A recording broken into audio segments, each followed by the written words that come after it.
Всем привет! Вы на канале Польза.нет, меня зовут Саня, и здесь только быстрые обзоры и долгие стримы. И сегодня, вопреки всему, несмотря ни на что, я расскажу вам о новинке – смартфоне Vivo IQ 11s. Я, разумеется, по ходу пьесы немного сравню его по видео и фото с iPhone 14 Pro Max, но что здесь самое интересное? Здесь не самый последний сенсор Sony IMX866, да, его уже год ставят в флагманы и субфлагманы от BBK, но справляется он здесь очень даже хорошо. Snapdragon 8 Gen 2 выбивает при максимальной оперативке 1 600 000 баллов, у меня он выбивает 1 566 000 баллов в Antutu. Что здесь еще интересного? Разумеется, UFS 4.0, то есть внутренняя память просто супер быстрая. Что мне особенно нравится, это прямые грани, никаких вам водопадов, то есть играть реально кайфово. В конце концов, IQ как раз про игры.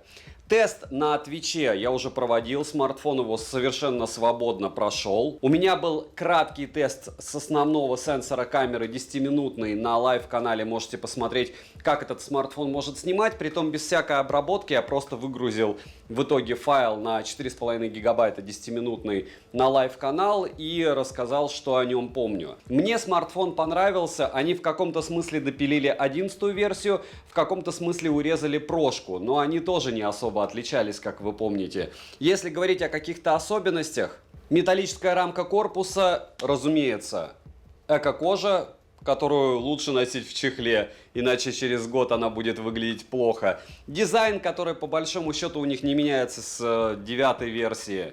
Но смартфон оставил о себе исключительно положительные впечатления, я думаю, он вам понравится. В конце концов, среди концов, здесь есть и русский язык, и помимо этого, разумеется, Google сервисы. Никаких блокировок нету, хотя он даже не глобалка. Но, возможно, он будет, как у IQ 11 и 11 Pro глобальной версии тоже. Только ценник будет космос. А так, смотрим.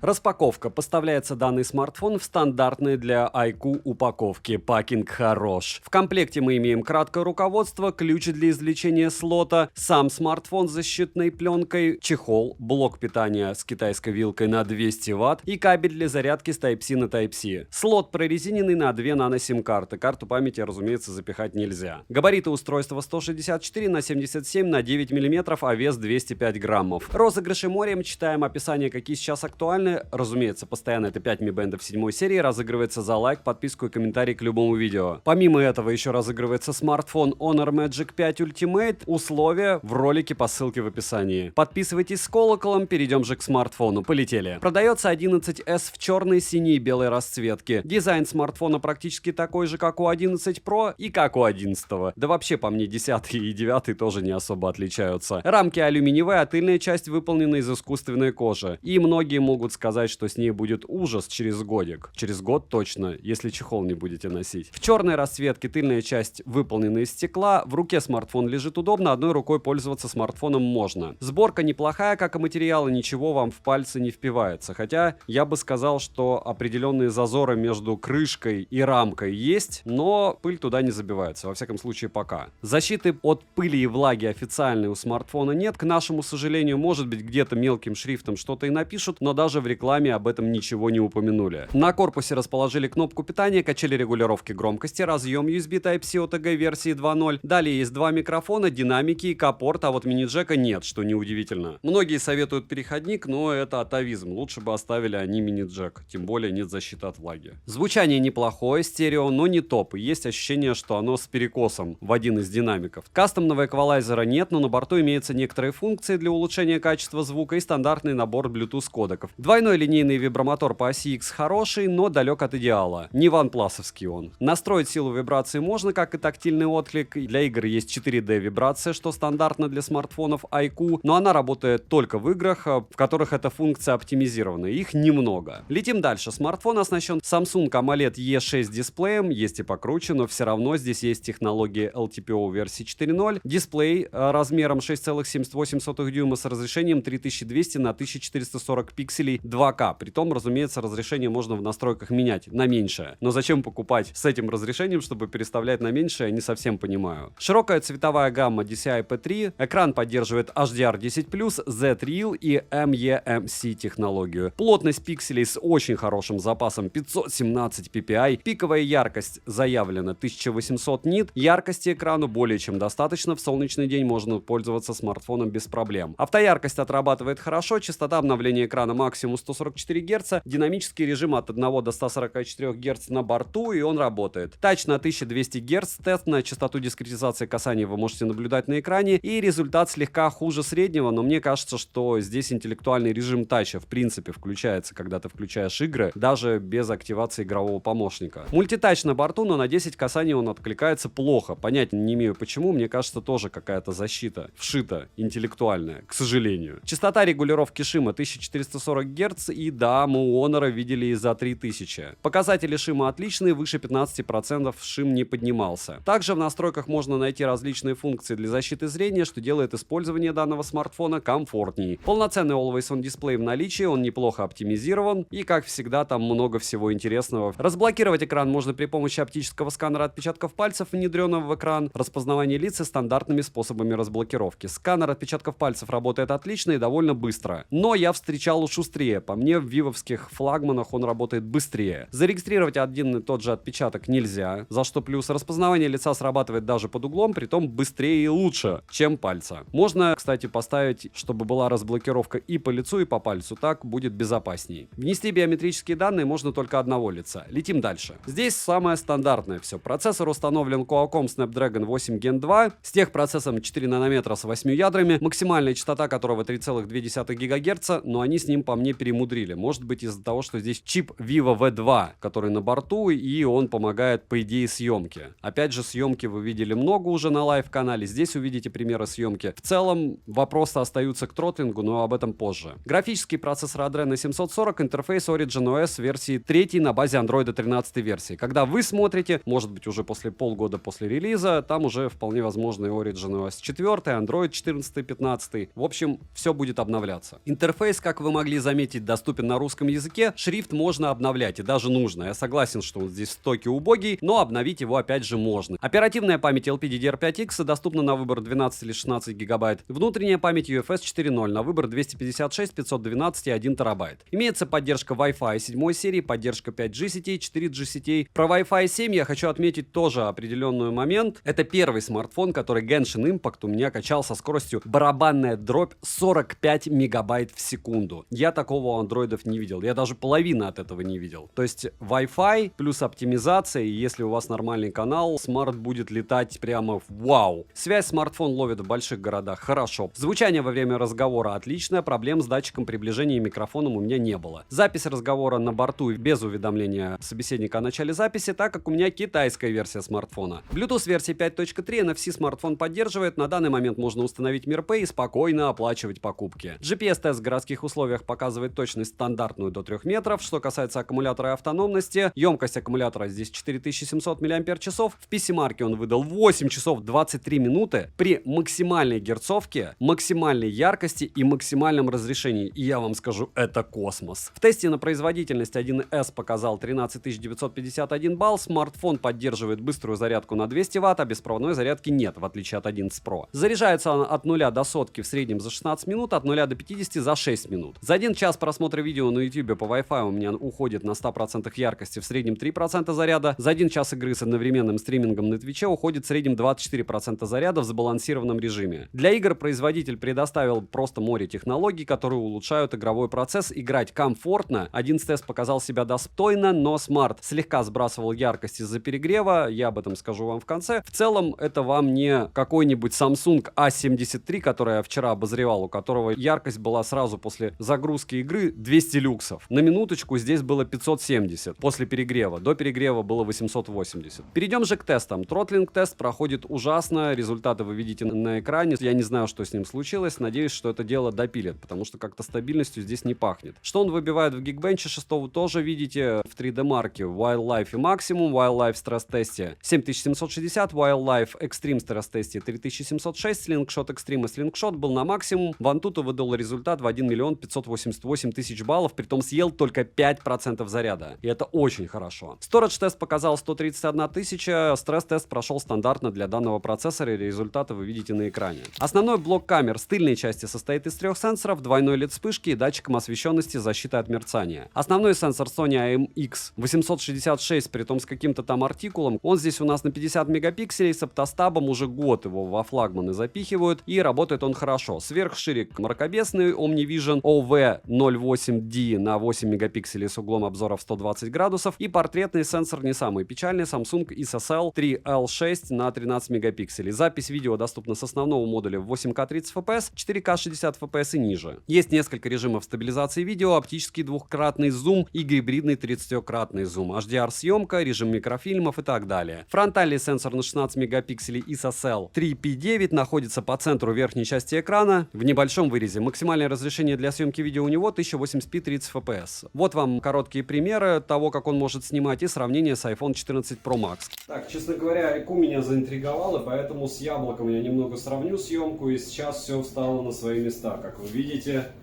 что вам больше нравится, вопрос дня, но я за вас могу даже ответить. Мне кажется, что это довольно просто.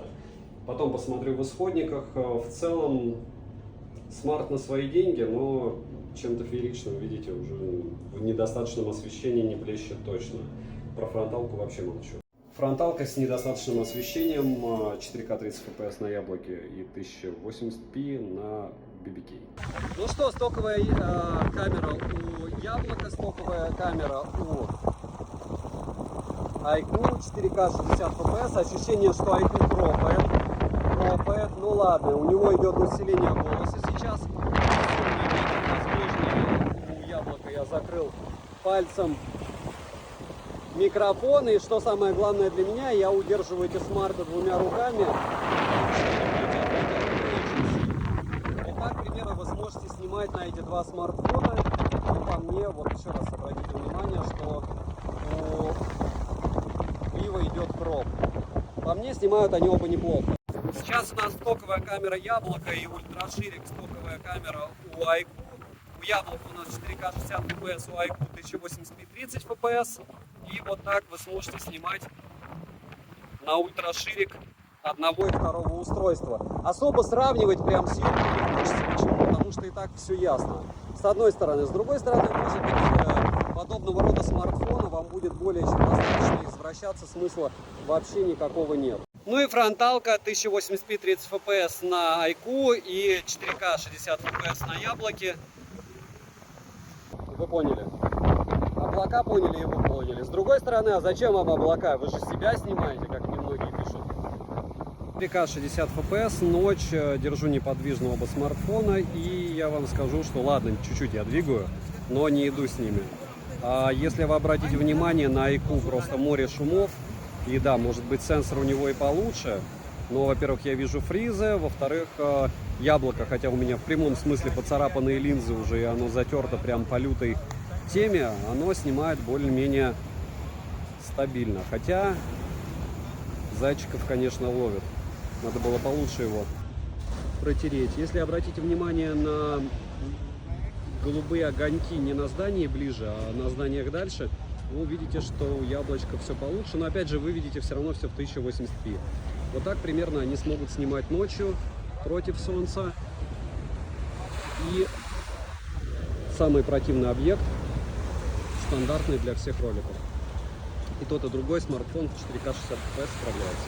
Так, и два ультраширика, один 4К 60 FPS у яблока, 1080p 30 FPS у великого ужасного iQOO, и снимает все неплохо. Но, опять же, для своего центика.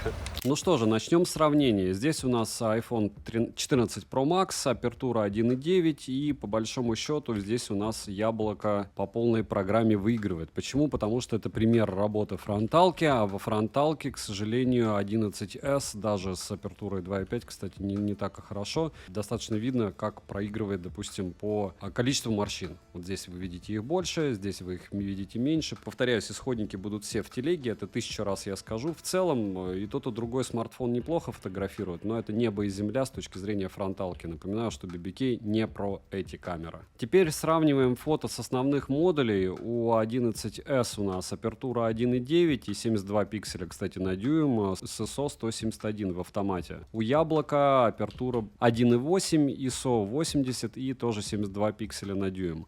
Если мы посмотрим, допустим, как у нас получилось все с зданием, то видно, что Яблоко сливает. Ну, мягко сказано. Почему? Потому что здесь я в режиме 50 мегапикселей фотографировал, и в целом девайс отработал неплохо. Хотя, если потом выбирать, допустим, какие-нибудь дальний объект, то, как мы видим, у айфона, по мне, все немного лучше. Если говорить про цветопередачу, то и у одного, и второго тоже проблем с этим не было. Но по фото в целом, как мне пишут правильно, что, Саня, надо RAW форматы сравнивать, а не вот это вот все дело. Потому что на Яблоке, если хочешь сфотографировать хорошо, нужен RAW формат. Если хочешь сфотографировать что-то супер хорошо, опять же, на андроиде, то нужна Google камера. Хотя здесь сток справился довольно неплохо, и я не могу сказать, что я могу отдать предпочтение одному из этих смартфонов. Наверное, все-таки могу, да. Наверное, все-таки 11s по сумме факторов справился лучше, и детальность у него лучше. Теперь, как говорится, интереснее. Два ультраширика. И первое, на что мы обращаем внимание, это облака. Облака, конечно, у Яблока намного насыщеннее, детализированнее. ISO здесь 40 и 2.2 апертура. Если говорить о 11s, ISO 50 и 2.2 апертура. Кто-то другой смартфон, я бы сказал, что не угадали с цветами. Здесь у нас слишком блеклое все у 11s, но с другой стороны он вытащил вот этот участок, видите, где у нас великие ужасные деревья. Если брать Яблоко, то оно просто сделало все темным и все. Опять же повторяюсь, что у нас здесь ультраширик. Морщин меньше, цвет лица нормальный, здоровый. Единственное, вырезает он не очень волшебно. Ну что делать? В целом вот такое селфи-фото, если брать характеристики, ISO 982 странно очень, и апертура 2.8. При том, что iPhone выставил ISO 250 и апертуру 1.9. И если посмотреть, то я даже не знаю, может быть определенное количество деталей больше у iQOO. Так, ну и теперь основной модуль, ночное фото. Здесь мы видим, что 11s в каких-то сценариях может и неплохо себя показать. А если мы обратим внимание на надпись, что меня больше всего интересует, то здесь однозначно лидер у нас 11s. Если говорить о картинке в целом, там здание, оно лучше получилось у Яблока. Вы видите, деталей намного больше. 11s, я считаю, довольно правильно. Автомат выставил на надписи приоритет. И в итоге мы получаем, если в целом, фотографию без пересвета. И еще одно фото, от которого вряд ли кто-то будет в печали. Почему? Потому что на воду всегда приятно смотреть, правда? Если мы посмотрим, что нам дал 11s, это апертура 2.2 ISO 50. Если посмотрим, что нам дал яблочный девайс, это апертура 2.2 ISO 40. То есть, в принципе, у них алгоритмы посчитали плюс-минус одинаково, но обратите внимание, как отработал яблочный девайс со светом и как отработал 11s. То есть 11s просто решил дорисовать тот кусок, откуда бьет солнце, а Яблоко либо будем считать плюсом, что оно схватило пересвет, либо минусом то, что он решил не рисовать ничего, в отличие от 11s, и не предполагать, что у нас там должно быть. По луже, если посмотреть, то детали больше на Яблоке. То же самое, если касается ступенек. Если касается человека, то контуры, наверное, лучше передаются на Яблоке. Ну, опять же, мне кажется, что лучше, потому что больше контраста, они темнее. В целом, я бы здесь назвал победителя все-таки iPhone, несмотря на вот этот вот засвет, потому что так и было, скажем так. 4К 60 FPS. Для удержания проведите пальцем что-то там. Для чего-то там я должен был провести пальцем. Никакого усиления голоса я не включаю сейчас. Почему? Потому что вот смотрите, я, допустим, спокойно разговариваю, правильно?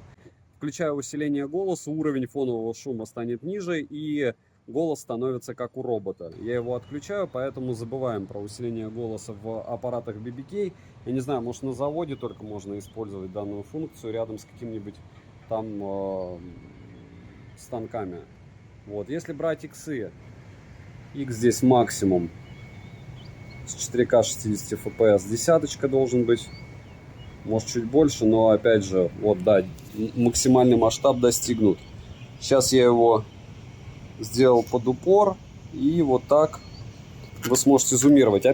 Снова повторяюсь, что по мне все эти штуковины с зумами это детям, с одной стороны, с другой стороны, ну, может быть, кому-то какая-то локация будет не видна и невооруженным взглядом будет лучше при зумировании, но я таких историй, если честно, в своей жизни не видел. Чтобы я чего-то не видел взглядом, а на смартфоне даже в X200 что-то можно было разглядеть. Он просто дорисовывает и все. Опять же, может быть, у вас другие истории. Напишите, кстати, может быть, кто-то и правда видел лучше через экран смарта, чем так. И в целом, если подвигаться, то примерно так вы сможете снимать.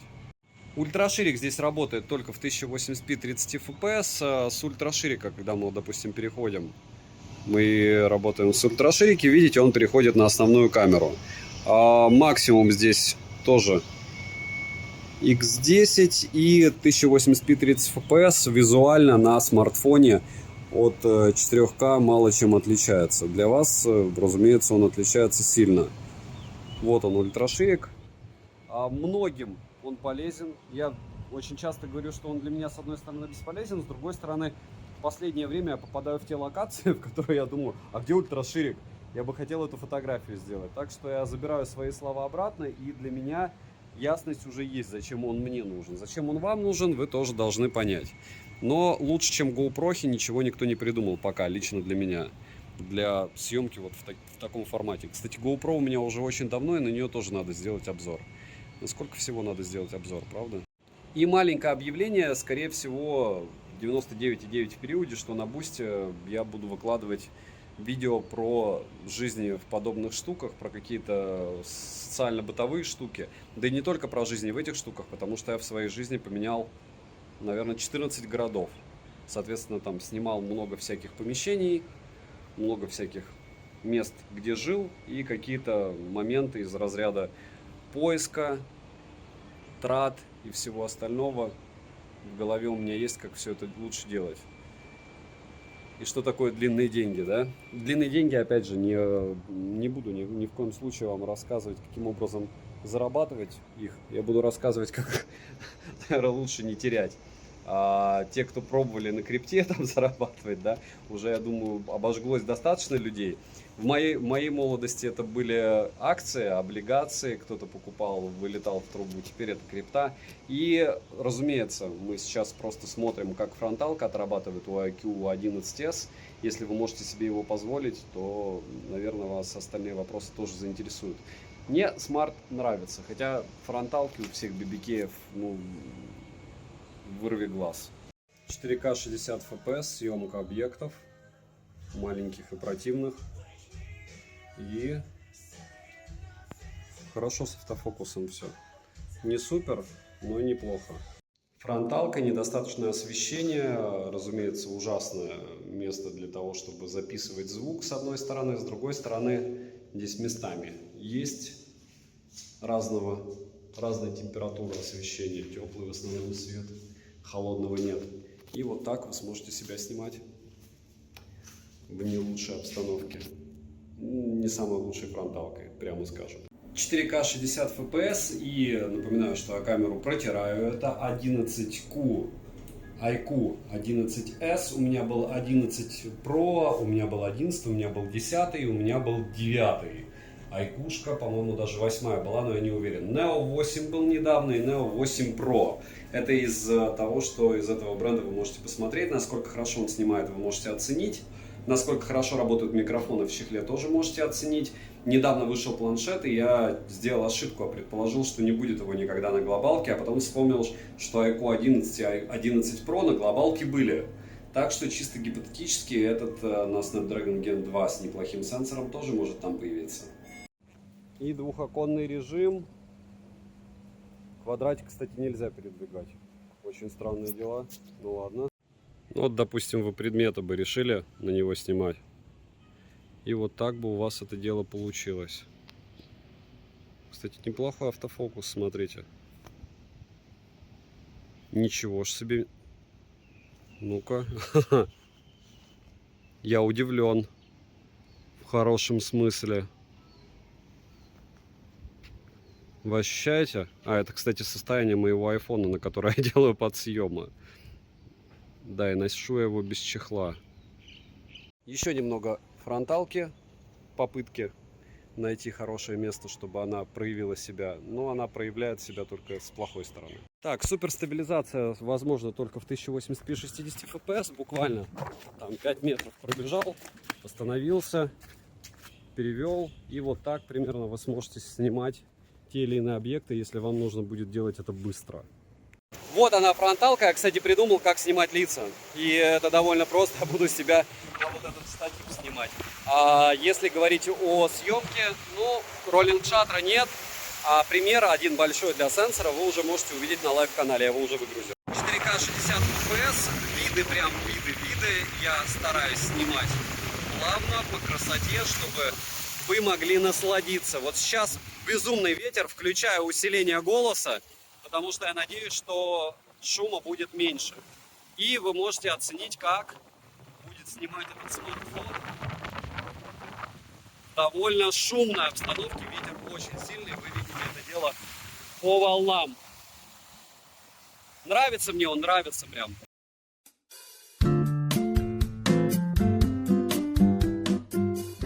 Ну что же, ночь, 4К 60 FPS, и как многие правильно замечают, что Саня, неважно как что снимает днем. Днем снимает все плюс-минус прилично, а вот что и как смартфон может ночью, это важно. И вот так примерно вы сможете снимать рядом с дорогой ночью. И я бы не сказал, что лучшая картинка, что я видел. Хотя и не самая плохая. Сейчас, возможно, картинка станет чуть-чуть лучше, 4К 30 FPS, но это не так. Хотя, ну, может быть, чуть-чуть. Посмотрите, с неоновыми надписями и огоньками смарт справляется все-таки лучше. Это у нас уже 1080p 60 fps. И, наверное, один из лучших вариантов развития событий — это снимать в этом разрешении. По мне, хотя нет, шумов больше, чем с обычным. Но мы понимаем, да, что все эти огоньки, на которые я даже смотреть не могу от фар, они все в сенсор лупят, и ничего хорошего не происходит. И вряд ли у кого-то было бы супер прям. Как будет работать фронталка 1080p 30 fps, ночь. Ну, она и днем не особо справлялась. Главное, как говорится, как говорят BBK, без слов, главное лицо видно. Правильно?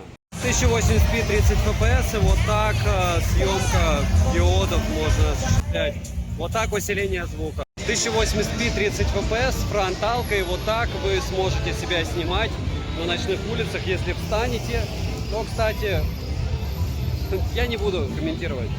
Не все так плохо, но и не все так хорошо. Насчет подсветки она не включается, но смарту освещения хватает. Еще немного ночной съемки, 4К 60 fps, съемка с двух рук. И вот так вы сможете снимать различные объекты. Ну что, продолжаем традицию с попыткой суицида. Так, разумеется, не делать, ни в коем случае не вести машину или байк, держать только одной рукой. Но вот так будет снимать у вас смартфон в случае, если вы будете в 4К 60 fps снимать ночью в движении. И насколько хорошо работают микрофоны, отлично не проверить. Почему? Потому что смарт в чехле — это раз, а два, он на приличном отдалении от моего лица, и три, ветер рядом, плюс еще шумит байк, и еще много всего, что мешает. Но я думаю, что даже без активации усиления голоса все хорошо. Почему? Потому что 10-минутный ролик с этого смартфона дневной уже на лайв-канале, где я примерно рассказал вам остальные спеки, минусы, плюсы, и все это было на как раз основной сенсор снято у данного смарта. И, наверное, инфа по максимуму, инфа вся, и есть на днем. То есть сейчас вы видите, как это все дело ночью снимает, но по микрофонам там у моря просто безумно, у залива, прошу правильно сказать, просто безумно все было громко, в микро справились. Сейчас не факт, что справятся, но будем надеяться. Вот так, напоминаю, без алкоголя обязательно никогда не снимаем на ходу, и всегда надеемся, что вы будете капец опасно кататься на подобных штуках. И 1080 30 FPS, фронталка тоже байк. Сейчас вы обратите внимание, что байк я еду по одностороннему, и байк едет против движения. Почему? Потому что здесь самая высокая смертность во всем регионе Китая. Да, в Тае и среди баланов, то есть людей, которые абсолютно неправильно используют, неправильно используют правила дорожного движения, здесь низкие штрафы. Так не делать, камеру не смотреть, но при 1080 вы сможете снимать себя примерно вот так. Ночью ладно, никого нет, не гоняю, 40 километров, но все равно так делать нельзя. Зато проверили камеру. И главное микрофон. Микрофон здесь работает хорошо. 4К 60 FPS. И вот так сможете снимать. Довольно, кстати, плавно снимают. Какие-то ближние объекты. Даже стекло определил. Мне вообще автофокус очень нравится, этого устройства.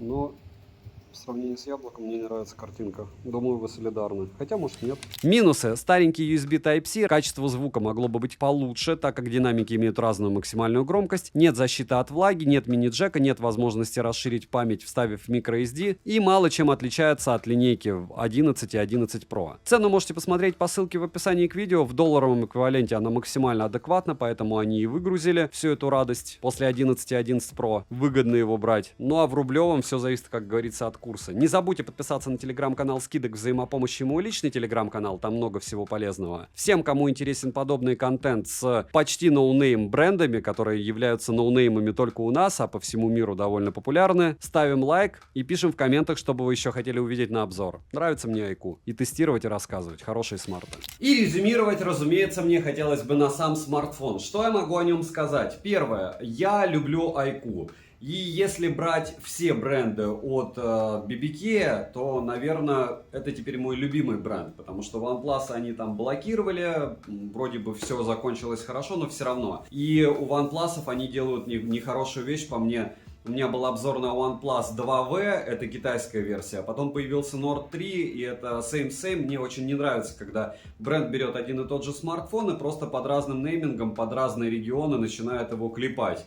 Пусть даже чуть-чуть какие-то изменения мелкие. У iQOO 11, 11 Pro и 11s по большому счету изменений тоже немного. Но плюс, опять же, iQOO 11s, если кто-то следит за ценообразованием, в том, что они сделали ниже ценник, запихали сюда лучше сенсор, убрали беспроводную зарядку, если брать относительно прошки. И плюс прямые грани, это классно, операционная система все лучше заточена под пользователя. И в целом, если вы знаете, что такое iQOO, то однозначно могу рекомендовать.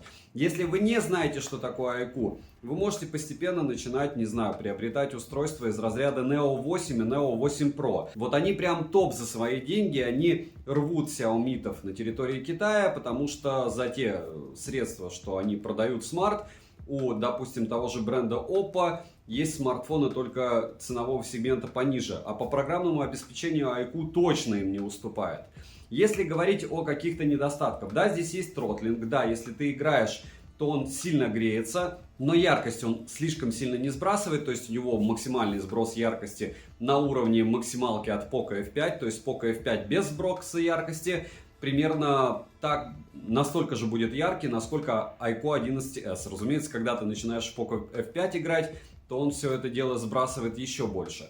Я назову это флагманом, это однозначно. Почему? Потому что пусть здесь ультраширик не мега топовый, пусть фронталка, как и у всех BBK, не мега топовая, может быть у него там нет защиты от влаги, но очень крутой процессор с очень крутой реализацией. Классная внешка, классное ПО, металлическая рамка, и это все-таки уровень.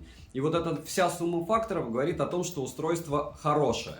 Насколько оно необходимо вам, решать вам. Я каждый ролик напоминаю, что iQOO не особо популярен у нас в России. К слову, если вы не поняли, то, разумеется, выход пишется на него, 4К 60 FPS основной модуль. Но в то же время, вне зависимости от того, где, когда я обозревал iQOO, он у меня практически всегда улетал за один день, как бэушный аппарат. То есть люди любят его покупать.